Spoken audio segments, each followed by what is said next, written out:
Welcome back to your weekly roundup of everything that happened in Zenless Zone Zero, where we will cover everything that you missed inside and outside of the game. Starting off with none other than the brand new banner this week, which starts on the 16th, and as usual will be running for 3 weeks. The banner will of course be featuring Burnice, the brand new Fire Anomaly agent from Sons of Caledon, and as if Burnice wasn't enough of a reason to pull on this banner, the featured A ranks will be Lucy and Nicole, two great A rank supports who only get better with more cinema mindscapes. So now is a great chance to try and get some copies of them too as well, if you aren't too excited about going for Burnice anyway. Although there is always that risk that you get her anyway, so just be warned. If you don't have much pity saved up and you don't have a guarantee, I would say why not just, do a single 10 roll or 2 on the banner to try and get some extra copies of Lucy or Nicole. And if you do happen to get Burnice, hey, it's a win-win. But obviously, if you do have a guarantee and you're worried about losing that on Burnice, I would hold off on that. Naturally though, the Wenjin banner will also change to feature the signatures for Burnice, Lucy and Nicole as well. And by the way, if you are still on the fence about getting Burnice and you would like to know more about her, I do have a video going over her kit, so feel free to have a look at that after this video. Now, whether or not you plan on pulling for Burnice, we can all enjoy her agent story, which will also be releasing alongside her banner on the 16th as well. We'll see if playing through her story might tempt some people to actually end up pulling for her after all. But forget about the characters and Wenjins though, we all know that the real stars of this game are the Bang Boos. And for that I have good news, because there is going to be another Enna Into Your Lap login event where you can get 10 Boopons by logging in for 7 days during this event. Now naturally, with a new S rank agent, that means that the game will naturally do its best to make sure that she seems like the brand new meta pick. And what better way to do this than with a brand new Shiyu defense, which will be resetting on Wednesday. Coincidentally, the same day Burnice's banner comes out. This of course means that the rewards will be reset, as well as a new stage buff will be implemented. The new buff for this cycle will be a mix of Caesar and Burnice shilling. Basically, when you have a shield, agent anomaly build-up rate will be increased by 25%, and when you do attack an enemy that is afflicted by an anomaly, your damage will be increased by 35% as well. And last but not least, once again on the 16th, we will also have another big event similar to the Golden Camellia Week event, and that is the Roaming the Ether. Now be warned, from what we saw in the trailers, this is going to feature TV mode. Oh no, the despair. But all jokes aside, it looks like once again the devs did find a way to introduce some ways to spice up that portion of the game, at least when it comes to the TV section. But during the event, once again the Cunning Hares, and more specifically Nicole, has salvaged an old computer from Hollow Zero and is making us dive into it, trying to obtain what she believes is some precious data.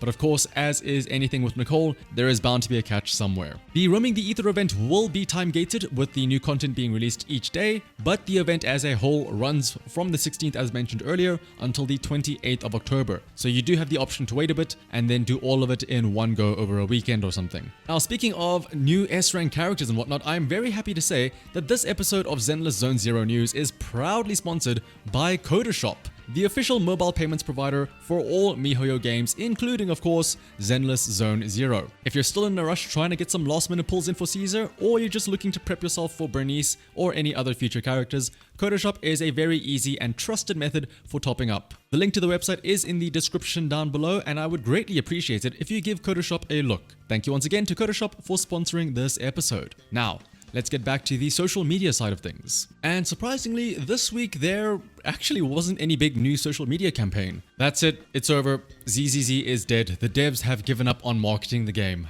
I'm just kidding, of course. Besides, the Burnice hype from the fans are pretty much doing all of the promotion for free already. Although it would be nice to have some extra giveaways every now and then. Just saying. Now that's not to say that Zenless Zone Zero social media has been completely radio silent. They have of course been posting some cute little snippets of lore building insights, like this one here of Lucy and her 3 boars, who I actually love. And they've also understandably been posting some Burnice related comics and lore to introduce us to what her personality is like. Although it is weird, I think there is a trend that there might be less social media events for the second half of the patch. I remember in patch 1.1 there were a lot of fan art events and whatnot to celebrate Ching Yi's release, and then Jane did have her trailer retweet campaign and the costume design event. But I think, like I said, the devs realize a lot of artists have definitely taken a liking to both Jane and now to Burnice, so they don't really need to ask for the fan art to be made. And I guess it makes sense to go a bit harder on social media campaign when it is the start of a brand new patch as a whole, as opposed to midway through. However, I do expect at least a trailer retweet campaign sometime soon for Burnice. And last but not least, we move over to everyone's favorite, the speculation zone.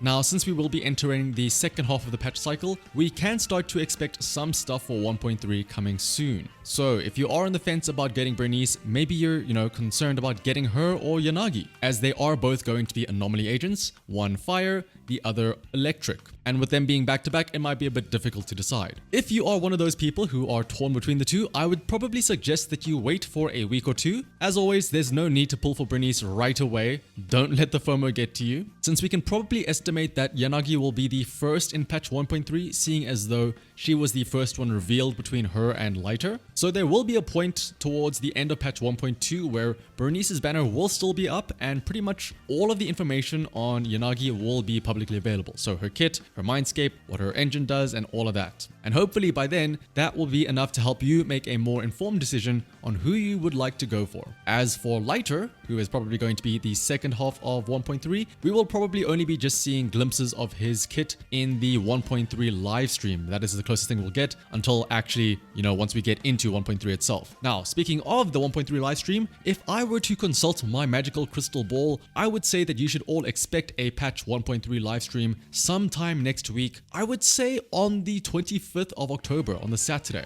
The reason I say this is because by then there will be just under 2 weeks left of patch 1.2, and similar trends were followed for the patch 1.1 and patch 1.2 live stream. Of course, whenever the 1.3 live stream does happen, you can rest assured that I will be doing a quick rundown of all the major announcements over here on my channel. Now, one last thing before we leave, this is more of a personal side note, but I would just like to thank everyone who has been watching my videos, as I recently reached 20,000 subscribers. I'm so glad that there are so many of you that find my videos helpful and informative, or just enjoy watching them. So from the bottom of my heart, thank you all, and I'll do my best to keep on making great videos to make sure that you do not regret clicking that subscribe button. Otherwise though, that is going to be it for this week's news roundup of Zenless Zone Zero. As always, if you did find this helpful, liking, commenting, and subscribing is greatly appreciated. So until next time, bye bye.